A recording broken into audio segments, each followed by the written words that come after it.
2년 전 당시에는 국방부도 감청을 통해서 이 해수부 공무원의 월북 정황을 들었다고 말했었습니다. 사실 그때 기억하시겠습니다만 북한이 이 피살 공무원에 대해서 공동조사에 일절 응하지 않은 상황이었기 때문에 정부가 서둘러서 자진 월북이라는 입장을 발표한 건 아니냐는 의구심도 있었는데요. 그 화면 저희가 준비를 했습니다. 굉장히 이건 거의 단정적인 이야기입니다. 북한이 부정할 수 없는 빼박 증거가 있다고 저는 그때 판단했습니다. 제가 자세한 것을 말씀드리기는 어렵지만 현장을 저희가 보지를 못했고 또 그것을 확인할 수 있는 어떤 그런 영상이나 이런 것들을 갖고 있지 않다 보니까 만행을 저질렀다고 단정적인 발표를 했는데 1차적이고 지금 직접적인 물증이 없다는 거예요? 그럼 추정적인 결론이에요. 그러면요 월북이라는 단어는 있었어요? 지금 질의하시는 것들이 SI 정보에 관련된 것들인데 정황들이 있었습니다. 월북을 의미하는 단어가 있었다는 겁니까? 단어는 있었습니다. 북한 군끼리 혹은 북한 사람들끼리 한 이야기잖아요. 희생자가 그 북한 군이 물어봤을 때 답변한 그 육성이 있어요. 희생자의 그 육성을 들을 수 있는 그죠? 그 방법은 없잖아요. 예.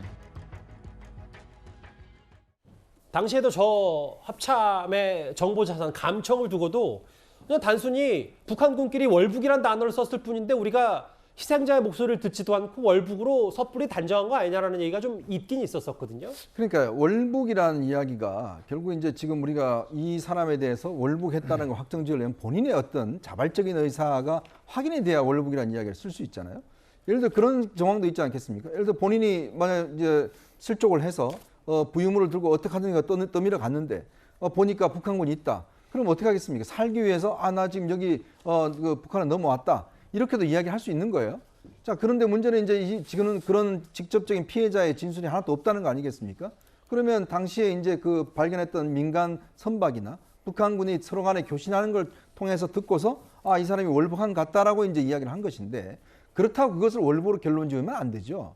왜냐하면 우리가 월북이라고 이야기했을 때는 분명히 그 사람의 그 정말 넘어가기 위한 의사 이런 것들이 확인됐을 때 그 사람을 지어야 되는데 문제는 그 이후에 바로 국방부 그다음에 안보실 전부 다 월북으로 다 그냥 규정을 해버렸던 거예요. 그래서 모든 걸 그렇게 해서 끝내버렸던 겁니다. 그렇다면 지금 하태경도 이야기를 하지만 과연 그러면 그 상황에서 우리 국민이 어떤 면에서 보면 우리가 여러 가지 가상할 수 있는 제가 말씀드렸듯이 본인이 살기 위해서 그럴 수도 있는 것이고 등등 여러 가지 상황들이 있을 수 있는데 본인의 진술이 한마디도 없이 그렇게 우리 정부기관에서 월북으로 예를 들어 확정 짓고 그에 따라서 어떤 후속 조치했던 바로 이 상황이 너무 무리한 게 아니냐. 이게 결국은 당시의 남북관계나 정책 상황에 밀려서 어떤 면에서 이런 것들을 과도하게 예를 들어서 국방부나 해경에서 밀어붙인 거 아니냐. 이런 지금 의문을 사고 있는 겁니다. 윤석열 대통령은 대선 후보 시절에 피격 공무원 유족을 만나서 이런 발언을 했었습니다. 한번 듣고 오겠습니다. 결국은 제일 중요한 게 무자비한 북의 이 만행을 좀 제재할 수 있었느냐 하는 문제에다가 자초지종의 모든 경위 이런 것이 국민들에게 공개가 돼야 돼요. 국민 보호를 위해서 정부가 최선을 다했다면은 그야말로 국민들에게 이거를 낱낱이 보여드렸어야 되는 거 아니냐. 도대체 뭘 얼마나 잘못했길래 지금 북한 눈치 보고 뭘 얼마나 잘못을 했길래 이걸 도대체 알려주지는 못하느냐. 윤 대통령이 당시 얘기에는 여러 취지가 있지만 특히 뭐 이거를 월북이든 아니든 뭐 단정질 거는 아니지만 소상이 다 공개해서 밝혀야 된다 이런 취지의 발언을 했거든요. 그러니까 북한 눈치 보기 아닌 거 아니냐 이런 의심이 든다 뭐 이런 말을 했었습니다. 네, 다시 한 번 말씀드리지만 어떤 것도 단정할 수 없는데요. 가장 중요한 건 진실이죠. 예. 진상 규명이 중요하고 특히 유족 입장에서는 얼마나 정말 억울하겠습니까? 만약에 월북을 단정한다면 월북자 가족이라고 좀 단정이 되고 있고요. 그런 낙인이 얼마나 중요한 그런 것이고 하기 때문에 진실이 가장 중요한데 전 문재인 정부에서 굉장히 잘못한 것 중에 하나가 법원의 판단이 있음에도 불구하고 그것을 굳이 항소하고 정보를 공개하지 않은 거라고 생각합니다. 공무원들이 대개 정보 공개를 청구하면 99.9%는 다 일단 거부하고 봅니다. 일단 거부하고요. 그것이 이제 정보 공개를 청구한 사람들이 법원에 청구를 하면 법원에서 일단 판단을 하면 마음 놓고 공개를 하게 되는 겁니다. 본인들의 책임이 안 돌아가는 거니까요. 보통 그렇게 하는 것이 가장 공무원들에게도 편하고 또 그것이 나중에 문제가 없는 그런 경로입니다. 그런데 법원의 판단이 있었습니다. 안보에 문제가 없는 한 정보를 일단 공개하라. 이렇게 판단했는데도 불구하고 항소하고 그 항소 과정에서 결국 그 정보를 공개하지 않게 되는 대통령 기록물로 지정해 버리거든요.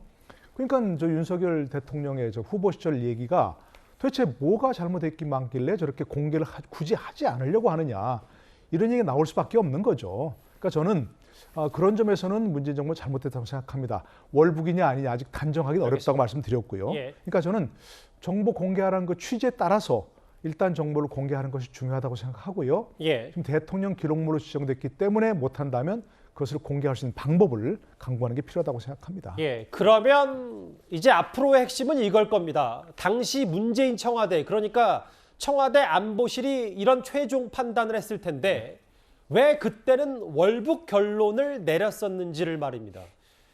9월 25일에 서해상에 실종 신고가 됐고 북한의 총격 사례가 있던 이후에 뭐 바로 다음 날 문재인 전 대통령의 종전선언 연설이 있었습니다. 이건 당연히 녹화 방송이라고 당시에도 얘기했었는데 3일 뒤에 북한의 김정은 위원장이 미안하다는 메시지를 우리 측에 전하기도 했는데 그래서 당시에도 북한과 관계를 좀 좋아지기 위해서 종전선언 연설 때문에 이거 제대로 수사 안 한 거 아니냐라는 얘기가 있었었거든요. 근데 그런 것 말고는 도대체 무슨 이유로 이 중차대한 사건을 축소시키고 월북 프레임을 씌워서 피해자 탓으로 돌리려 했는지 상식적으로 납득이 안 가죠. 물론 유엔에서 연설한 것, 종전선언 내용이 담긴 것은 사고가 발생하기 이전에 녹화한 것이라고 윤건영 의원이 말하고 있습니다만 예. 그건 너무나 좀스럽고 민망한 변명이에요. 이 녹화를 사건 이전에 했느냐 이후에 했느냐가 중요한 게 아니라 당시 청와대와 문재인 전 대통령이 종전선언을 새로운 아젠다, 이슈로 계속해서 띄우면서 밀어붙이던 시기였다는 게 중요한 것이고요. 오늘 발표된 보고에 의하면 이 피해자가 사망하기 3시간 전에 문재인 전 대통령에게 서면 보고가 이뤄졌다고 합니다. 그러면 이제부터는 잃어버린 3시간을 찾아야죠.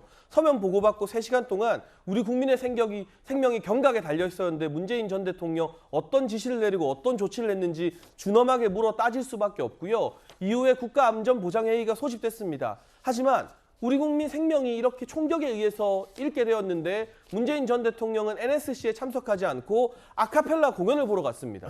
그리고 나서는 공동조사를 거부한 북한을 질타하는 것이 아니라 김정은 위원장의 사과문을 받고 북한이 이례적으로 사과했다라면서 오히려 반가워하는 듯한 메시지를 내요. 우리 국민이 죽고 그 시신이 일방적으로 소각당했는데 사과해서 참 반갑다는 듯이 말하는 게 이게 정상적인 정부의 수반이 할 수 있는 메시지입니까?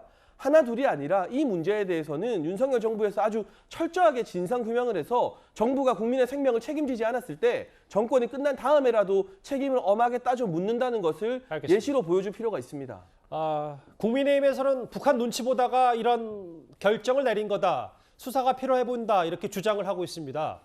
그러면은 당시 국회 정보위 간사였던 국민의힘의 하태경 의원을 긴급히 전화 연결해서요. 앞으로 국민의힘은 어떤 조치를 취할 건지를 좀 여쭤보겠습니다. 하태경 의원님 나와 계시죠? 예, 안녕하세요. 하태경입니다. 오늘 이 뉴스 쭉 접하셨고 뭐 당시 국회 예. 정보위 간사시니까 여러 정보들을 더 많이 알고 계실 텐데 사실 지금 은폐, 왜곡, 조작된 거 아니냐 이 월북 결정에 대해서 월북이라고 판단한 거에 대해서 국민의힘에서는 이렇게까지 얘기를 하고 있거든요. 그러니까 이 사건 성격이 예. 이게 그 신종 용공 조작 사건이에요. 용공 조작 사건이요. 예, 예. 그러니까 제가 이제 이 사건에 대해서 그렇게 강하게 분노한 이유가 사실 당시 이제 민주화운동 세력이 가장 그 당시 이제 군부 권위주의 정권에 대항해 싸울 때 예. 가장 분노했던 게 소위 간첩 조작, 용공 조작 이런 거거든요. 예. 김대중 전 대통령은 평생 그 간첩이다 이런 용공 혐의가 꼬리표처럼 따라다녔고, 근데 그런 사람들 자신들이 이 우리 소중한 국민을 한 개인을 이 월북몰이를 한 거거든요. 월북몰이를 했다. 예. 그렇죠. 월북 프레임을 씌워가지고 이 마치 북한에 가고 싶어 했던 그런 사람인 것처럼 용공 조작을 한 거예요. 예. 그래서 이제 오늘 이제 정부의 발표는 예. 월북이라고 단정할 수 없다. 실제로 수사 과정에서도 예. 이 월북을 계획했다면 뭔가 흔적이 있어야 될 거 아닙니까? 인터넷에서 뭐 당시에 그 지형을 뭐 검색해봤다든지 아니면 북한이라는 나라에 대해서 뭔가 찾아봤다든지 그죠? 이런 흔적들이 단 하나도 나오지 않았어요. 예. 오로지 감청 그거 하나였거든요. 근데 이제 조금 전에도 방송에 나왔지만 감청은 예. 그 희생자가 했던 말이 아니라 북한 군인들끼리 했던 말을 이제 감청을 한 거예요. 그러니까 경계 근무를 서던 북한 군들이 혹시 월북 아니야? 이런 저런 대화를 나눈 것을 월북이란 단어를 우리 군이 탁 찾았다 이 말씀하시는 거죠? 뭐 제 추측이건 추측인데 예. 저도 뭐 감청을 안 들어봤으니까 현장에 있던 군인이 상부에 보고를 할 거 아닙니까? 예. 그 보고 과정에 그런 정황들이 나타났다는 거죠. 당시 답변은. 예. 그래서 북한 군인들 자기들끼리 한 이야기밖에 다른 근거가 전혀 없어요. 그러니까 예. 월북이라는 결론을 내릴 수 없는 상황이거든요. 근데 하 이제 의원님, 당시에- 예.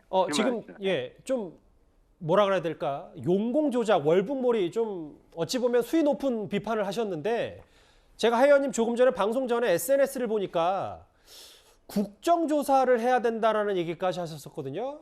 근데 이제 국정조사가 지금 거대 야당이 민주당이기 때문에 국정조사가 만약에 안 되더라도 누가 이걸 주도했고 이게 문재인 청와대 어디까지 보고됐고 어디까지 결정이 됐는지 이거는 좀 들여다봐야 된다 이런 주장을 하시는 겁니까? 그렇죠. 왜냐하면 이 사건이 헌법 위반 성격이 강하게 있어요. 우리 헌법에는 국민 보호가 국가의 제일 책임이거든요. 예. 이 국민 보호라는 게 국민의 생명 보호 그리고 그 사람의 인격권을 보호하는 건데 이거는 국가가 자기의 뭐 정치적 제가 볼 때는 그런 대북 관계를 위해서 한 개인을 총체적으로 인격 살인한 거거든요. 예. 인격 살인, 명예 살인한 것이고 그런 대통령의 국민 보호 의무를 스스로 포기한 것이기 때문에 이건 진실을 끝까지 밝혀야 되고 그런 차원에서 일단 민주당은 그렇게 공격받는 게 억울하면은 예. 같이 진상 규명을 하자라는 이야기를 계속 해볼 거고요. 일단은 1차적으로 국회에 진상 규명 특위를 만드는 걸 목표로 예. 세워볼 생각입니다. 특위도 만약에 잘 안 되고 국정조사 카드도 불발이 되면 그 이후에 또 다른 계획이 있다면요. 마지막 질문 제가 이 질문을 드릴게요. 그럼 행정부에서 조치를 해야죠. 행정부요. 예, 이제 국회 차원에서 어려우면 행정부에서 뭐 감사원에서 감사를 할 수도 있고요. 그것도 안 되면 이제 사법부로 가야 되는 거죠. 이거 소송을 할 거기 때문에 그럼 재판부에서 요청을 하면 당시에 감청 자료 이런 걸 다 볼 수가 있거든요. 하 의원님 오늘 잠시 뒤에 저희도 이 얘기를 나눠보긴 할 텐데 저 유족들은 문재인 전 대통령을 살인 방조 혐의로 고소할 수도 있다 이런 검토 얘기까지 나오고 있거든요. 그러니까 당시에 문 전 대통령이 어디까지 보고받았는지 저는 예. 자세히 보고받았을 거라고 봅니다. 왜냐하면 대북 관계가 문재인 대통령 머릿속에는 가장 우선순위가 높잖아요. 그래서 북한 관련 사건이 일어났기 때문에 보고를 받았을 것이고 그래서 이 월북몰이 한 데 있어서 저는 문 대통령이 좀 승인을 했을 거라고 생각을 합니다. 때문에 이 진상조사에 들어가야 되고 거기서 어떤 근거들이 저는 나올 수 있다고 생각을 합니다. 알겠습니다. 당시 국회 정보위 간사였던 하태경 의원을 긴급히 전화 연결해서 앞으로 국민의힘이 어떤 조치를 취할 건지를 들어봤습니다. 하 의원님 오늘 전화 연결 감사합니다. 예, 감사합니다. 예. 아무래도 유족과 많이 접촉을 했기 때문에 하태경 의원이. 근데 김주일 대표님 지금 하 의원이 주장하는 것 중에 뭐 여러 단어들이 좀 기억이 나요. 뭐 용공조작 사건 그리고 월북몰이 국정조사도 하겠다. 뭐 특위까지 만들어야 된다. 어떻게 받아들이셨어요? 일단 뭐 개인적으로 굉장히 존경하는 의원님이고요. 하태경 의원님이 이거에 대해서 굉장히 관심을 많이 가지고 있었어요. 예. 그래서 뭐 이런 관심에 대해서는 저는 뭐 높이 평가합니다. 다만 이제 뭐 아까 전에 제가 처음에 말씀드렸듯이 이거를 좀 정파적으로 해석하고 접근하는 것을 배제했으면 좋겠다라고 하는데 조금 단어들이나 이런 것들이 너무 조금 어떤 당리당략적 정파성이 좀 너무 드러나 보입니다. 그래서 당시에 그 상황이나 이런 거 정황을 봤을 때 아까 전에 말씀드렸지만은 주요 정황 증거들은 변하지 않았다라는 거예요. 뭐 해류가 그쪽으로 흘러가지가 않고 남쪽으로 가야 되는데 이러면 어떤 힘에 의해서 본인의 의지에 의해서 갔다라든지 뭐 실족인데 뭐 조끼를 입고 있었다라든지 그거를 월북한 것으로 보인다 이렇게 한 것 자체는 아까 말씀드렸지만 문제가 있지만은 그렇다라고 이거를 그러면은 총체적으로 용공으로 볼 수가 있느냐? 그러면 당시에 해경과 국방부가 다 용공 조작에 참여를 해가지고 이게 지금 한 것이냐에 대해서는 좀 많이 국민들이 판단이 다를 것으로 보여요. 그래서 진상규명 저도 필요하다고 봅니다. 진상규명은 어떤 식으로 할 것이냐? 일단은 합참에 있거든요. 지금 감청한 게 그거는 대통령 기록물이 아니에요. 그래서 그거부터 그럼 공개를 해서 어디까지 공개를 할 것인가는 알겠습니다. 국회에서 좀 봐야 되겠지만 공개를 해서 그 내용들을 조금 같이 들여다보면서 합리적으로 판단할 수 있게. 그러면 제가 명확하게 말씀드린 거는 북한의 만행에 대해서는 여야 진보 보수 할 것 없이 이거는 다 규탄해야 된다. 이 부분에 일단은 공유를 하고 시작하는 게 좋을 것 같습니다. 알겠습니다. 진상규명 얘기, 뭐 용공조작 하태경 의원이 오늘 저희 전화 연결해서 여러 작심 발언들을 했는데요. 당시 그런데 문재인 정부는 북한의 사과를 두고도 이례적이라면서 이런 호평을 내놓기도 했었습니다. 잠시 그 목소리 들어보겠습니다. 박광자 씨 건, 천안함 사건, 연평도 폭격 사건, 목함질 사건 모두 우리 정부는 북에 온당한 유감 표명과 사과를 요구했습니다. 북에 사과나 유감 표명이 있었습니까? 이렇게 명시적인 표현이 있었던 적은 없었던 걸로 저는 기억합니다. 이번처럼 우리 정부의 공식적 요구에 의해서 바로 이렇게 나온 적은 없다라고 생각합니다. 두 번의 사과 또는 미안하다는 이런 내용 등이 굉장히 진정성이 있다. 양 정상 간의 최고 수뇌부 간의 그 신뢰와 뭐 우정 이런 것들이 꽤 깊고 결국 위원장님이 이런 것 같아요. 네. 사건의 실체도 매우 중요하지만 그걸 잠시 접어두더라도 당시 문재인 정부가 북한의 엄청난 규탄과 메시지 대신 미안하다고 생각한 거에 대해서 꽤 의미부여를 했고 이게 이례적이다. 이런 부분 때문에도 당시에도 좀 논란이 있었거든요. 그러니까 이게 지금 우리가 해수부 공무원이 올라갔다는 게 발견되고 난 다음에 6시간 동안의 시간적 여유가 있었습니다. 사망할 때까지. 자, 근데 그 상황 동안 우리 정부가 조치를 취한 게 아무것도 없어요. 자, 그리고 이게 지금 북한이 뭐 방역 때문에 그랬다라고 이제 이야기를 하는데 방역 때문에 사람을 그렇게 사살하고 소각을 하나요? 이제 그런 부분에 대한 이해가 안 되는 거죠. 그걸 이제 김정은 위원장이 예를 들어서 미안하다고 그랬다 해서 이 대단한 것이다. 뭐 어떤 분은 계몽군주 같다. 어떤 분은 방역 위해서 불가피했다. 뭐 이런 식의 이야기를 하는데 이 말이 안 되는 거죠. 그렇다면 공동조사위원회를 해서 조사를 해야 될 거 아니겠습니까? 근데 그 이후에 한 번도 북한의 이런 부분에 대한 실무적인 이야기도 없었고 조사도 이루어지지 않았습니다. 그걸로 끝이었습니다.